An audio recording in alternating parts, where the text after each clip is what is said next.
Hi, everyone. Welcome to another episode of Galit Speaks. I have a very special guest today, Joi Renique. I'm super excited about our topic. We are going to be talking all about grief. But before we get into it, let me tell you a little bit about Joi. She is a Black millennial mom, wife, social worker, and entrepreneur. She lost her 15-year-old sister in 2004. And then in 2009, she lost her grandfather, who was more like a father figure to her. Those are the biggest deaths that have had a huge impact on her. And she believes she'll carry this grief with her the rest of her life. And carrying grief doesn't mean that she's sad or even angry, although she does feel that at times. It definitely means that she will always miss them and wish they were here at every new milestone. She is also the founder of Celebrate Legacy, which is a journal for life's experiences to share with loved ones and future generations. The theme for the Gone Too Soon is centered around prolonged grief in order to honor her grandfather and her sister and share the importance of legacy building. Oh no, I seem to have lost Joi. As soon as I get her back, I will bring her on. We're going to talk about grief, and we're going to talk about a really cool virtual retreat that she has starting on Monday. And for all of you that are dealing with some type of grief in your life, it is essential and it is free. So please feel free to take advantage of that. I will share the links. For me, grief. Oh, she is back. Yes, the internet just completely went out. Oh no. Yeah, we're live. It happens sometimes. I'm like, well, I'll keep talking. Joi will be back. Yes, I'm here.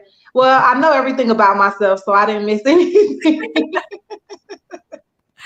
Thanks. I'm so excited to have you. Thank you so much for being here. Yeah, I really resonated with your story and how grief has affected you. It has definitely been something that has been super powerful, in my life. I lost one of my best friends to cancer many years ago now. I mean, she was super young, and it was a huge blow, and it took me a really, really long time to come to terms with that, and I don't know that I have fully. Right. So tell me a little bit about your story and how you started Celebrate Legacy. Right. So, and I like that you said that you don't even know that you have, because I think that even the experts will admit that grief is still going to come at you in waves for the rest of your life. The most important thing that I'm doing now is trying to reach the people who are experiencing that prolonged grief, because we've all lost people. I've lost God mom, God brother, other family members, my favorite aunt. But sometimes the loss hits you in a very unexpected way. and it's unique. For example, my sister, she was 15, I was 16. And so I had experienced loss before then, but not of someone my same age.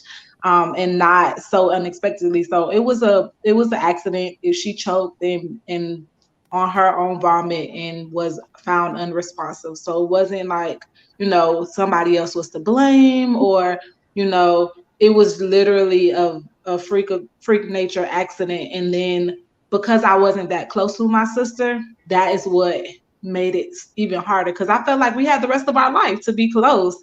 Our relationship was based on our dad fostering that, because at that time we weren't driving. We lived probably 30, 45 minutes away from each other. So it's not like we went to the same school or anything like that. I probably saw her once or twice a year on our birthdays. That's probably the most that I saw her. So that was something that I carried silently with me for a long time, because although she was my half sister, my dad had three kids from her mom. So they all were able to support each other in some way, but I was my mom's only child. So everybody from my mom's side of the family didn't know her. So it wasn't like I can relate to them or talk to them about it. Of course they were there to support me, but they didn't feel it how I felt it. And I didn't have a space where I was able to talk about it and process it out loud. It was something that I did very internally. And even like I said, you said it happened 2004. Here it is 2022, and I'm just now having a conversation with her mom about what really happened, about how has she been processing it over the years, because I was scared to talk to her about it, because I felt like, who am I to bring my feelings to her? She lost her daughter. My brothers, they lost the person that they lived with, grew up with, woke up to see every day. So I just had imposter syndrome in my own grief, because although I felt sad for the future and not necessarily for all of the memories that we had so far in the shortness of her life. Yeah, I think that's it's important to note that we can also grieve like a future loss, right? That it's not just grieving the person and what you had with them in the past, but it's also grieving the potential future that you had going forward with them. I think that's really important to point out, because that was definitely something, I mean, I dealt with. I feel like a little bit as well with my friend. We were very, very close. And I mean, there's all these memories, right, that are attached. But then when in the first year or two after her death, when I spoke to her family, like her mother and her daughters, it was always kind of feeling a little bit the same, like an imposter, like, oh, this was their mom. This was their Right, daughter. Like right. what I had with her was special and amazing, and but it almost makes you feel sometimes like your feelings are not as valid. hmm And we do a lot of, they call it the grief Olympics, where we're trying to compare who's hurt the most, who's impacted the most. But the funny thing about relationships is you really never know how much that person really impacts you in your life. Yes, if you lose your mom, if you have a good relationship with your mom, that's a big deal. But your mom could be a social worker or a teacher, or she could have really made a difference in somebody else's life where they're not taking it well if that person passed away, because that was their mentor, that was their hero, that was the only positive person in their life. And so what I have learned through my grief process is that we really, really need to stop comparing the losses.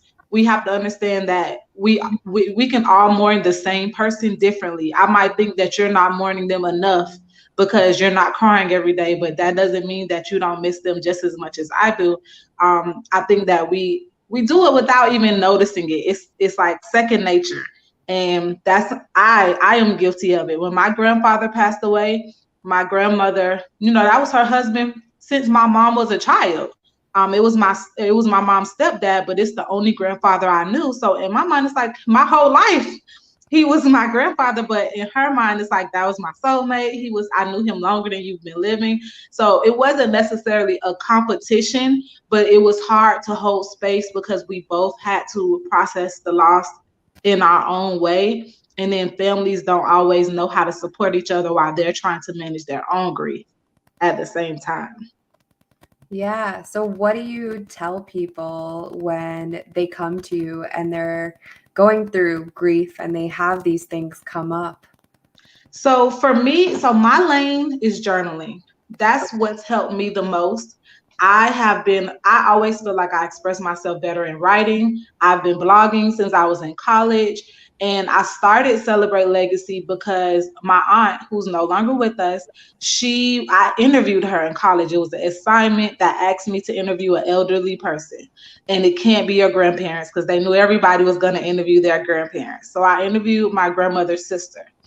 And although we were close, I learned so much about her that I would have never known in organic conversation. And so things like she used to work at a chicken farm and she used to sell chickens to the local grocery store for $1 a piece. And that was just so funny to me because in my mind, it's like I know somebody who lived this type of life.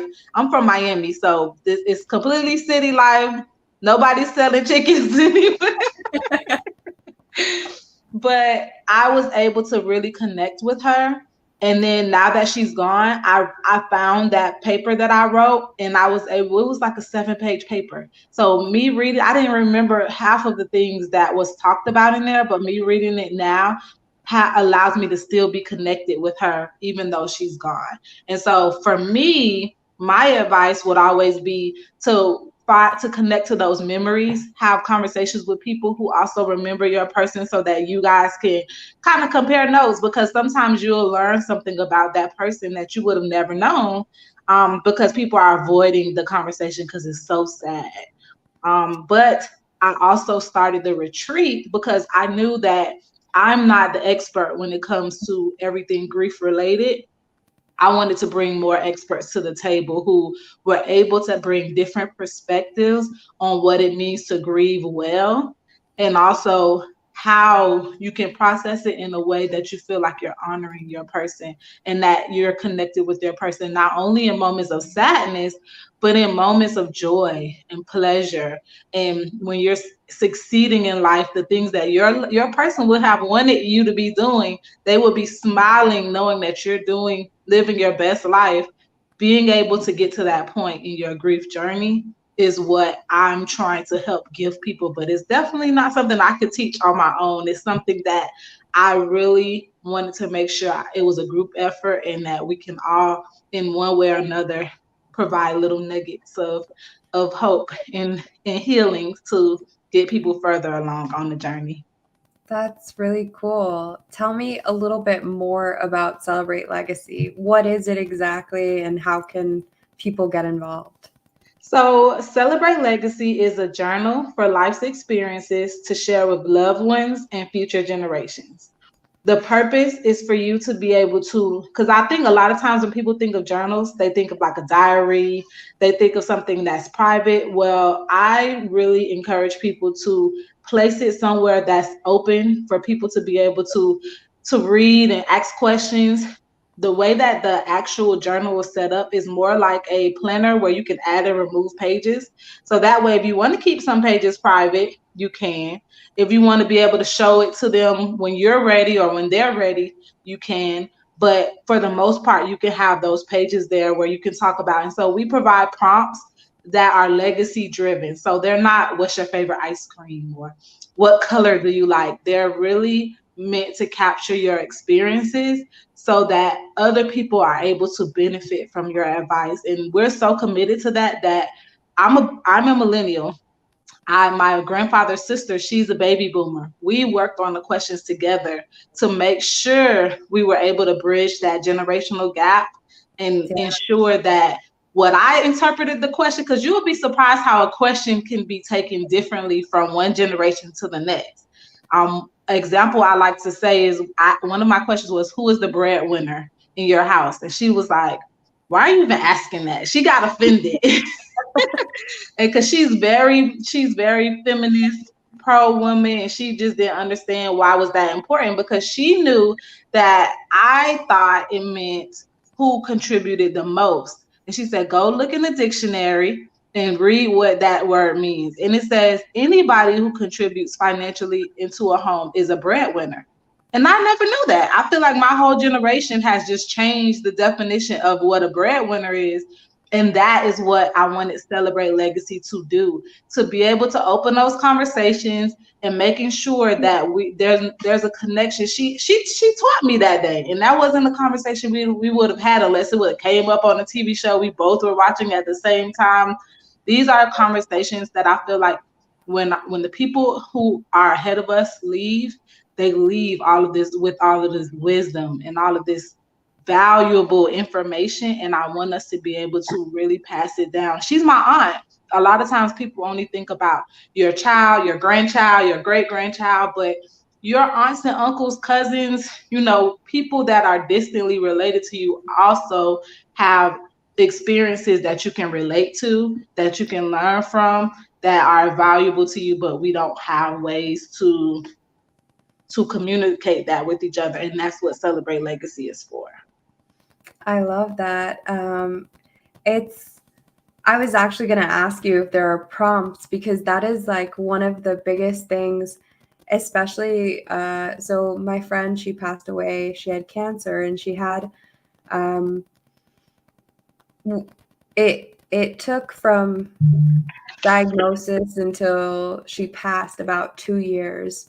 But during that time, she kind of was like in denial about the fact that she was going to pass, and I was in complete denial. I thought for sure she was going to beat it. She was young and healthy and just like so vibrant and amazing. And that was one of the things that we talked about, like her wanting to like write letters to her daughters or write her experiences out. And it was something that a little bit to this day haunts me, that she didn't get that time to do it, because by the time she kind of like realized, it was too late. Right. And by the time I realized, in order to, try to push her to do it, it was just too late and she couldn't do that. So I love that you're bringing this to the table now and just like, hey, do it now. Do it at any age. Do it with everyone in your family. It doesn't have to be somebody that is super old and, maybe later in life. Like you can legit sit down and start writing the things now. And I also love the fact that you get to add and remove pages, because like you can add to it. If you got more stories later, you can add those stories. Or if you're a perfectionist like me and you want it to be perfect, you don't have to worry about this perfectly binded book where you want to rip the pages out and now it's ugly. You really have the ability to build it into what you want it to be. And then also, I'm glad you said that. 2 points that came across my mind. My grandfather, who is the other person that impacted me tremendously. Literally today driving, I almost started crying thinking about him. And he passed away years ago. He had cancer, was diagnosed in June and passed away in September. It was very quick. And he was my father figure. So the biggest reason why it impacted me the most is because when I came home, he was supposed to be in hospice. He died. He wasn't even hospice care 24 hours. And I came home and he wasn't there. And I cannot remember a time in my life that he was not there when I came home. It was a very, what's the word? Predictable. Like I knew where he was at all times. I knew that he was nothing but a phone call away, and he was very accessible to me. And so death took that away from me. And I feel like the tears swelling up, because that was just, that bond that we had was just so strong. But then that also brings me to my next point. I'm hosting this event, and the reason why this is the event is what I chose it to be is because people who are grieving their loved ones, they know better than anybody else that we don't have all the time in the world. to be able to capture these experiences, they know better than ever how much they wish they would have written down those stories, or they had something in their loved one's handwriting. And so although I'm processing my grief and benefiting from learning from the speakers that are going to be a part of the event, I'm also helping people to make that connection of, let's do it now in real time while the memories are fresh. Because I have an aunt who passed away. She told me this story a million times. I swear I could remember her telling me, but I cannot remember the story. I just know what the story was about. But when I say she told me this, I used to take her to work, and it's something that happened on her way to work. And as soon as we passed by the spot that it happened, she tell me the story. It's like clockwork. I knew the story was coming. I probably at the time could say the story alongside her, because that's how often she told me the story. I cannot remember that story right now. I would do anything to be able to read that story in her words right now, because she told that story with such passion, like it was the first time, every time. And so those are the things that I think help keep those memories alive, keep us connected, keep us feeling good about that person, even though they're not here anymore, and not only associating them with sadness in the last moments they spent here on earth. Yeah. Yeah. Um I definitely feel that, especially so I had, besides for my friend, I've had my grandparents pass, and it was it was a little bit like what you were describing about the lost future with them. Mm-hmm. So it was my grandfather and my grandmother on my father's side. When I was 13, I ran away to a domestic violence shelter. So we ran away from my father. Mm-hmm. And when that happened, he kind of he disowned us as his children. And he went and lived with my grandfather and my grandmother, and he kind of cut them off from us. And Oh, I always felt like I had more time, and then at right. some point I'd be able to like bridge that gap or have that time with them. Um, and then I found out for my grandfather, I literally found out probably 2 days before he passed away that he was sick. And nobody in my family had told me. And then they told me, and by that time, like this was in Israel. So by that time, I didn't have time to make it there to see him before he passed. And there's a huge loss that I feel from that, from like missing all of that time with them, and then missing the future time with them, missing them finding out like how I turned out and how my life went and what I'm doing. And I also missed out on hearing their stories, right? So from what I know, because actually one of my cousins went through the time of talking to them and listening and writing down some of their Oh, stories. So yay. like I got it from that, but I didn't get to ask my questions, you know? Right. And they had really cool stories. Like my grandfather, my grandfather was Syrian. My grandmother was also Syrian, but from Brazil. And my grandfather actually walked from Damascus in Syria to Jerusalem in Israel and like never left. So like So it much would have culture. been, yeah, it would have been amazing to like hear that in his own words and learn about what that was like. And it just, yeah, I wish something like Celebrate Legacy had been available, and like the prompts were there for me to find out, for me to ask, for me to learn more about them, because I do feel the loss of not knowing and the loss of like what could have been. There's Um, so much unfinished business, I think, when it comes to death. And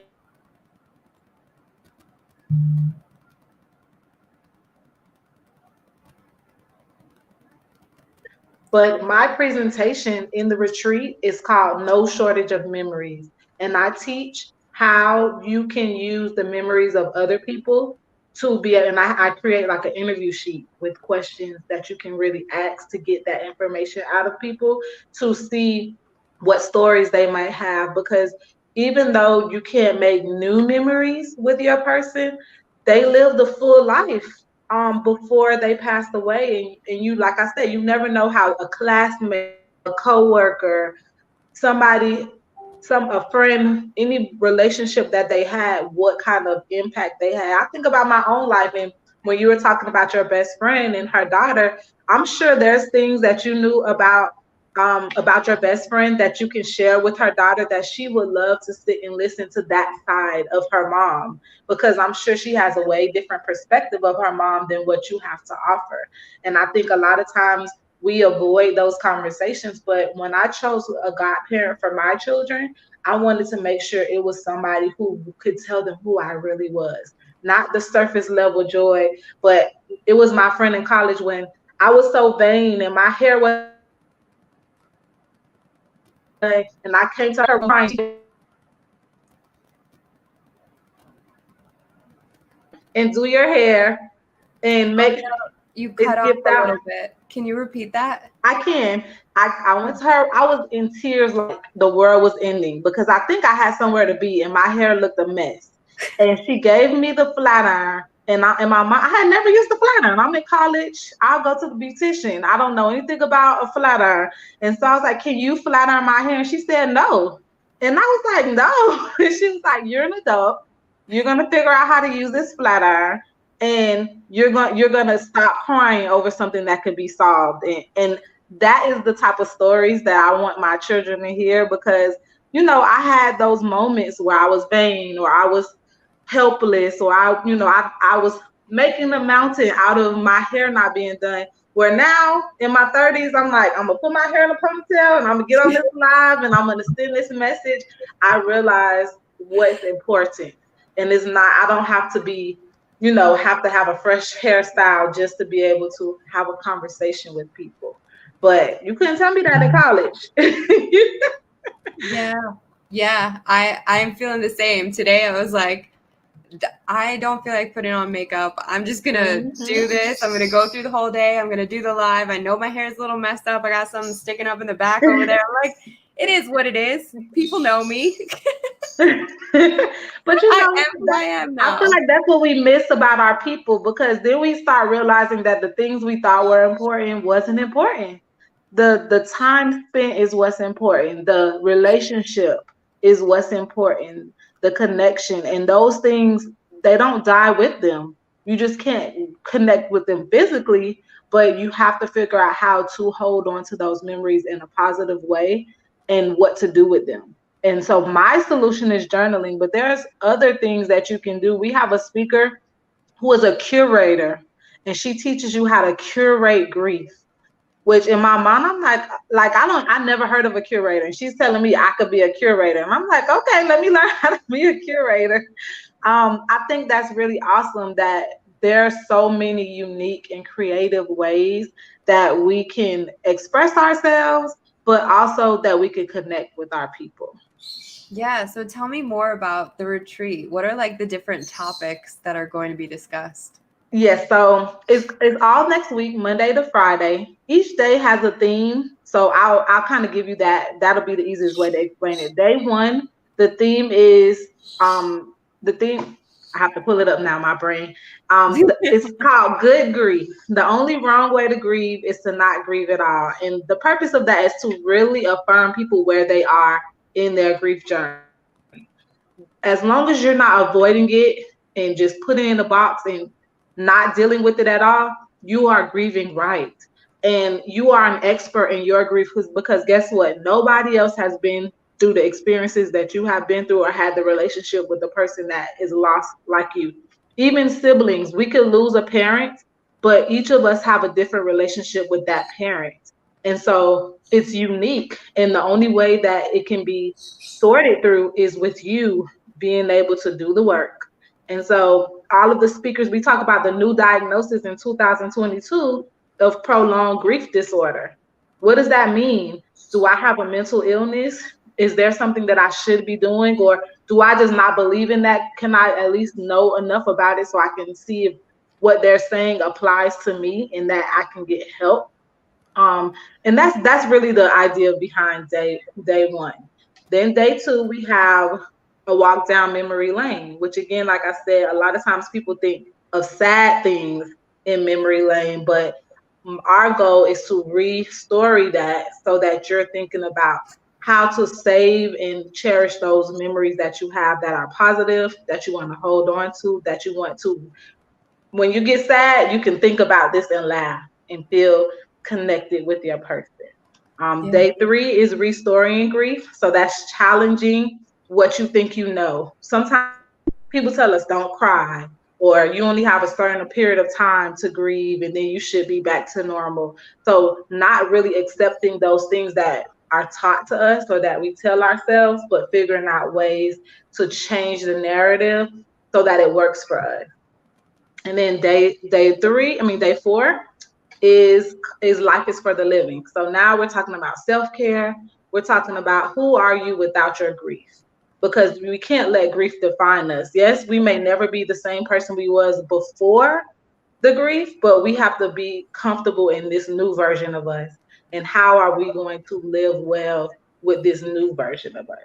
And then the last day is until we meet again. And that's when I'm really bringing everything together. I have a mind, body, and soul set up where you're really trying to figure out how to stay connected, knowing that, this person may not be coming back, but I still have a life to live and I'm going to live it and grieve well.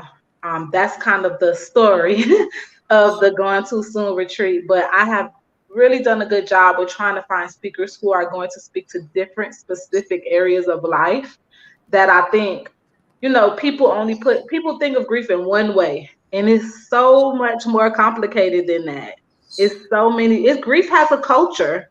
And I didn't learn that until I started researching for this event, but there's a whole culture around grief, around what kind of resources are available, around how people react to certain things, the words that we say, social media. There's so many layers to it that I think we should have open conversations about it so that we can help support each other and be compassionate for ourselves and to other people. Yeah, I think some of the biggest things for me are, people get uncomfortable around it, right? Mm-hmm. People get really uncomfortable around grief, and you never know what to say or how to act, especially when you're trying to comfort someone Mm-hmm. that's going through grief. Do you have any tips or advice for that? So one thing I realized is that a lot of times it's either people say the wrong thing or they don't say anything, which could equally be just as harmful to the person who is grieving. So the very first talk in this retreat is called Safe Conversations for a Grieving Heart, because if we're going to be talking about grief all week, we need to know how to do it safely. We need to know how, as the griever, to navigate through those conversations where we don't walk away beat up and beat down and feeling like I'm going through this all over again. Being able to answer questions in a way that you don't have to you don't have to break down. People are curious and nosy, but you don't have to be rude or you don't have to be forthcoming to tell them the answers to their questions. There are short ways that you can protect yourself and you can navigate the conversation. And that's what's talked about then. But then also, when I talk to my sister's mom, the biggest thing that surprised me is that, and I watched the documentary called Speaking Grief. They said the same thing in the documentary. When a parent loses a child, a lot of people avoid talking about the child to the parent because they think that's just going to make them sad. And my stepmom said it just like this. She said, I think about my daughter every single day. You bringing up my daughter is not going to make me any more sad because I'm already thinking about her. I'm already missing her. So I look forward to having conversations about her because I'm already thinking about her. Now I'm in good company. Somebody else, she might feel more awkward bringing up her deceased daughter than you do, who who are you're scared, but you're actually helping her in her grieving process so that she's not alone in her thoughts like I was grieving my sister without people around me who knew her and who could have that conversation with me. So you'll be surprised how, like, yes, it's awkward. Yes, some people don't want to talk about it for whatever reason, but being able to sometimes just being with people, y'all don't have to talk, just being there. And if you come to agreement where I don't really want to talk today, but I don't want to be by myself, being able to show up in that way, figuring out how you to show up. And it doesn't matter if it happened a year ago, because obviously everybody shows up in the first 3 to 6 months, and then after a while, life goes on. Everybody goes back to their regular life, but not that person who lost their child, their spouse, their parent. Life never goes back to regular for them. And so, as their support system, we have to figure out a way to check in with them. And even if it's a simple, and again, sometimes you check in and they'll give you, you know, how you ask, how are you? And everybody always says, I'm good, whether they good or not. It's like a natural reaction. Making sure that you use a way to check in where you get an honest answer, not necessarily an automated, I'm good, it's okay. Really check in with them where it's meaningful and is not a formality. Yeah. Yeah. And okay, so I have another question. So I went through another really powerful moment of grief in my life, and that was like a year and 9 months ago almost, where I'm almost like embarrassed to share it because my grief about it has kind of been invalidated a little bit by people. um, my dog passed away, and I had him from when he was 2 months old, and he was 13 and a half when he died. He was like the only constant thing in my entire life. Mm-hmm. And oh my god, it's like, you see, it's still so fresh for me. And I Listen. felt like so many people, when it happened, they were like, oh, it's sad, but it's only a dog, or Mm-hmm. it's only this, or it's only that. And not realizing that that actually made it more traumatic for me, because it was like almost like I wasn't allowed to grieve. Did you know there are people who specialize in pet loss? There are grief specialists in pet loss, which lets me know that this is a thing. This is not unique to you. This is not just your own perversion. Like, this is, and like you said, people have closer relationships sometimes with their pets than they do with other humans. I think because, like you said, they're consistently there. They worship the ground you walk on for the most part. Even, and especially dogs, but even cats, they're happy when they see you show up at the house at the end of the day. Like, those relationships, I think, matter. And it also, so I hate that you feel invalidated in your grief for your pet, because that's a living being, regardless if it's a human or not. It's a living being that you have a relationship with, that you have spent time with. And that's another thing. Although our my retreat is about the death of a loved one, grief, you can grieve the death, you can grieve losing a job. You can grieve, there's like, I don't know the exact number, but when I say, there's a list somewhere on the internet of all of the different things that you can grieve, and they're all valid. Yeah. I think that, especially as complicated as our brain is, our brain doesn't say, well, it's only a house. Why are you sad about your house that burnt down? Or why Yeah. are you sad about this missed opportunity? We feel connected to these things more than the material behind it. We feel connected because if it's a house, I grew up in that house. All of my best memories are in that house. That's where my husband proposed to me. There's so many things that come with certain areas of life that is amazing to me, that people could be insensitive because they can't relate. What I like to relate grief to is pregnancy, right? Not everybody can relate to pregnancy, but I've been pregnant 4 times. I have 4 small humans, and each pregnancy was different. And so before I had kids, I had no idea. But then when I had my first pregnancy, I was like, I gave some pregnant people a hard time because you don't understand the change that bringing life into the world brings to you. It's the same when life is removed from your world. It's a change, it's unique, it's different for every single loss, and not everybody's going to understand because some people have easy pregnancies. Some people have, and I've heard people say easy deaths where they die of old age, and they peacefully go away in their sleep. But then some people have really traumatic experiences when it comes to childbirth and when it comes to the loss of a loved one.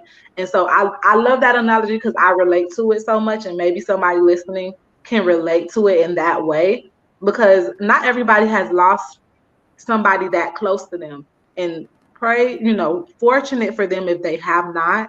And I could say, even though I mourn my sister and my granddad a lot, it's not the same as if I lost my mom. It's not the same as if I lost my cousin who was the maid of honor in my wedding. She's like my sister. She used to live with me. I can imagine losing those people, but it's people here who have suffered those losses, and they're like, how do I continue with this pain and this heaviness? And that's why I wanted to create something where, no, I can't bring that person back, but I can help you to gain new perspective on what grief is, because death is a part of life and we don't know why it happens, but it's something that is natural that we need to be more comfortable talking about. We don't have to accept that it's going to happen the way that it happens, but we still need to be able to process it safely without other people interfering with that. They should be supporting you or giving you space to figure it out. And I think more often than not, that's not the case. People are putting their feelings onto you. Well, when I lost my such and such, this is how I handled it. And you never know until it's you. You don't know how my stepmom said, a lot of people say, well, if I lost my daughter, I would do this and I would be this. And you don't know how you would be or what you would do until it happens. There's no way for you to know how you're going to manage this reality. But she's not going to wear it on her forehead. So she goes to work. If she starts a new job, everybody at her job doesn't know she lost her daughter. But as soon as they find out, then she has to go through that whole process of people looking at her and pitying her. And it's like, it's sad, but there's a way that we can talk about it. You just talked about some deaths that you had. And I feel for you, but I'm not going to make you uncomfortable by trying to. Sometimes we try to comfort people so much that it's like, I'm not asking for comfort today. It's just relevant for the conversation, so I brought it up, but I don't need comfort. And I think that's the part that needs to be talked about, because once you realize you don't have to automatically say what's on your mind or project your feelings onto that person. Just listen, see where they're going with what they're saying, and then figure out how you could fit in. Or if you just let the conversation take its course, and then you don't have to say anything at all. There's ways to be able to manage that I think the person who can't relate doesn't even take into consideration. Yeah, I have in recent years I have learned, that initial feeling of wanting to comfort someone, wanting to reach out, wanting to hug them is more about comforting yourself than it is about that other person, because they didn't ask for that. They might not want that. You can ask them if they want that, but that immediate reaction to just like hug it is like kind of like almost comforting yourself and like smothering their pain, so that it lessens your discomfort.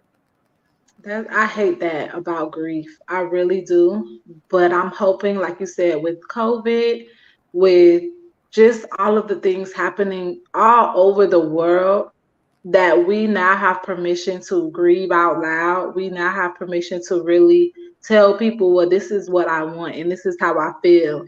I think that hopefully, and we see progress in other areas. Social media is hard because I feel like it puts that space between people, and they don't always think before they say something because they're not in front of. They won't say it in person, but on the internet they'll say it and won't even think twice. So I have a love-hate relationship about technology, but I think as a human race, I think that we're getting a little bit closer to understanding because so many people are being impacted by it. It's still going to be a little bit of ignorance. And like I said, and I don't even say ignorance with a negative connotation. I have been ignorant when it comes to how to communicate with somebody that's grieving. My grandmother, her mother passed away when she was 88 years old. And she had a peaceful death. It was not anything, traumatic that happened, but my grandmother misses her mother.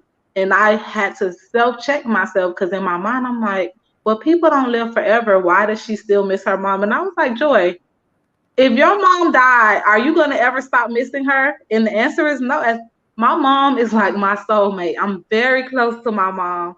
And no matter if I'm 30, 50, 60, however old I am, I'm going to miss that lady.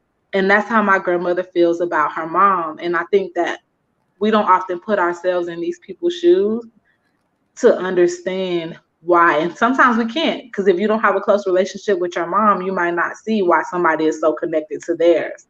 But being how you feel about your dog, if you can look at it and say, well, I know how I miss my dog. If she feels how I felt about my dog, then I need to give her some compassion because I feel icky inside. This hurts. Being able to use those examples is not, and the person who's grieving their mom, like, don't compare my mom to a dog, but that wasn't the point. You missed the point if that's what you thought about when I said that. The point is the feelings. The point is how you're processing it in your brain. And once you're able to trick your brain into understanding that the feeling is the same, that's how compassion works. Yeah. Yeah, I think that's a really important lesson for people to learn, and just to, yeah, whatever experience that you have in your life that can put you even a little bit into somebody else's shoes is an important experience, and it's an important exercise to do. I mean, that goes for so many things, but Right. like grief is definitely a Right. big one. Oh, thank you so much for sharing. Is there any last nuggets of wisdom that you would like people to know? I think that the biggest thing that I want to leave people with is that you can be a student to grief. I think that you might not, because I don't like funerals. Who does? Some people they go because they feel like it's to show their respects. But for me, that the sadness in the room suffocates me. And so unless I have to be there, I'm not going. That's my personal opinion. Being able to one, learn yourself and know what you can handle and what you can't handle, set those boundaries and make sure people understand it's nothing personal. It has nothing to do with my relationship with that person, because that's what happened. My grandfather passed, and then my sister's grandfather passed. And so I went to his funeral to support their family. But my grandfather had just passed. That was not a good place for me to be in. And the same thing, some people, they go to the grave site. They think, oh, I'm with my person, I'm showing my respect. I'm doing what the world tells me I should be doing, and that's not serving you. That's not helping you to heal. So the biggest thing that I want to leave people with is healing is not forgetting. Healing is not for other people. It's not, you can't worry about what other people think or what other people say. It actually doing the work and figuring out what supports you need in order to stay alive, because although that person has passed away, you're still here, and you're still here for a reason. And with grief, time could pass by like nobody's business, and next thing you know, it's 5 years later and you're still in the same spot that you was in when it first happened. And there's nothing wrong with that if you're not avoiding it. Being able to day by day process it, lean on your support system, but also The internet has so many free or affordable resources for you to be able to lean into. You can process it. Almost every one of the grief specialists that spoke, they always talk about journals because it's so much power in being able to write things down and process them, take them Yeah. out of your head and put them onto the paper to be able to disconnect yourself between the fog that our brain gives us when we're sad and when we're hurt and upset. Being able, and there's so many things you could do. You can write it so that somebody else can read it. You could write it and destroy it. You can write it, but writing it down, it still gets it out of your head no matter what you do with it next.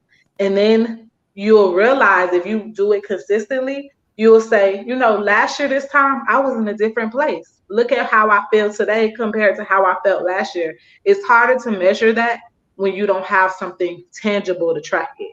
When you have a journal, you're able to say, that's why I love Facebook memories. They'll show your memory and how many times have you seen a memory and you like, what was I talking about? What was I thinking? That's how grief is too. You might have thought I feel terrible now, but then you saw what kind of thoughts you had before and you say, you know what? And it could be the flip. Look how happy you was before this happened and now you're not. And you want that reminder so you can work towards some version of that again. Yeah, it's crazy that you say that about Facebook memories, but also like that certain dates are kind of like ingrained in us and it's completely unconscious sometimes. Mm-hmm. Like without even realizing it, I've noticed like it's been over a decade now since my friend passed, but she her birthday was August 17th and then she passed on August 23rd. And that week, those days are always like crazy hard for me. And like sometimes I won't even realize like leading up to it that those days are coming. Like the date just like won't even be in my head. And I'll be like, why am I so sad? Why are things like going on weird in my life? Like, why does this feel off? Mm-hmm. Why does everything just feel off to me this week? And then I'll be like, oh shit.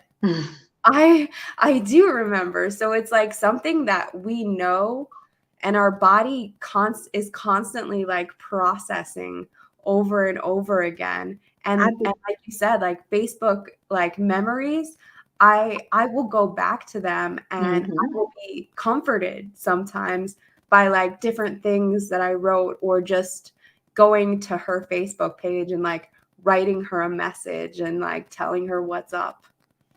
I want you to watch the overcoming seasonal grief presentation because what you're saying literally she hit every point that you made in her presentation.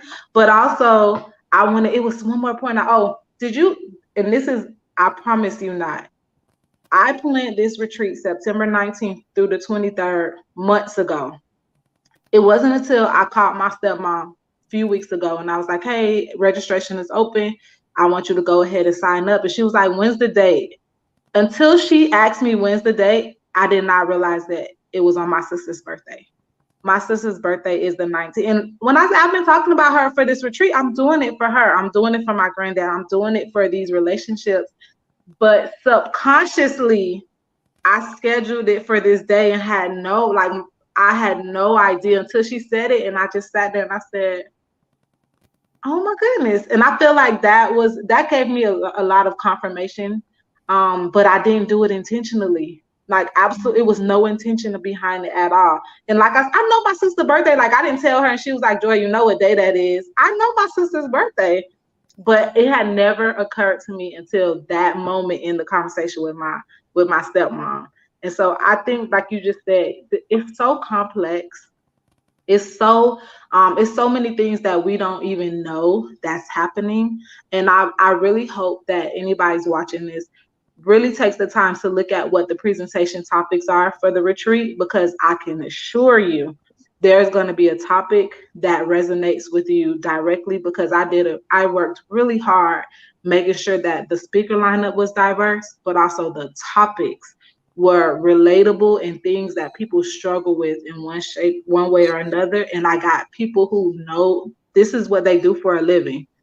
Yeah. They're talking about it and giving their best tips and their best advice on how to address, navigate, overcome, or even because sometimes you don't overcome, how to process it and how to carry it so that you don't feel weighed down by your grief, but that you feel, like it's strengthening you. Because if something's heavy, the more you carry it, the stronger you get, right? Being able to feel empowered by your experiences so that either you can feel better or you might help somebody else feel better who's not as advanced on their grief journey as you are in that moment. Yeah. Wow. So if people want to sign up, and I'm going to share all your links, but if people are looking to sign up or they want to reach out to you directly, how do they do that? So retreat.celebratelegasi.net is how you register. Very simple, retreat.celebratelegasi.net. And again, it's free. Sign up and get your free ticket. If you're going to be busy next week or you feel like this is something that you need to really take your time and process, you can upgrade your ticket and you'll have permanent access to the retreat. Otherwise, the presentations will be available each day for 24 hours. About 6 will drop each day. So my regular website is celebratelegasi.net. That's how you're able to purchase a journal, and you can look at some of the journal prompts that are provided in the journal. And then my name is Joi Renique, so I'm more than Joy on all social platforms. That's my brand because I feel like everything that I do is bigger than me, and so that's how I have identified myself now as more than Joy. That's beautiful. Thank Thank you you. so much for being here. And if you're watching this live or you're watching this on the replay, please sign up for the retreat. Reach out to Joy. This is good stuff, guys. You need to know this, even if you haven't dealt with grief in your life yet, at some point you will. And so that's why this makes sense for everyone. And I know that over this last few years, we have dealt with a lot. Mm-hmm. And there is definitely some pent up grief, just for the loss of normalcy, right? So join the retreat, figure out how you can process it safely and good in a good way and grieve well. I'm not sure how to Yeah, say that's the that. grieve well. Because that was another thing I wanted to make sure that this isn't a fun event, right? This is not a party. But when you grieve well, it's endearing. We're honoring somebody. We can still walk away feeling good, feeling like some type of weight is being lifted off of us. And I think that you summed it up perfectly because at some point or another, we're going to have to deal with it. And even if you think that you're dealing with it okay, you never know how some of the tools could prepare you for the future or prepare you for that wave that comes unexpectedly, like most people get. Yeah, and it's gonna come. Like I thought I had dealt with my dog, and it right back, and this stuff comes back, and it comes back, and especially if you haven't taken the time to process, it can come back and hit you real hard.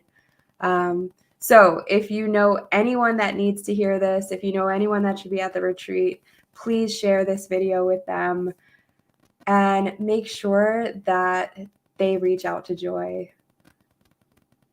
All right. You can reach me at any time as well. Galit Speaks on all the social platforms. And until next week, I will see you. Thank you so much for being here, Joy. I really, really appreciate it. Thank you for having me. Thank you. Have a good night, everyone.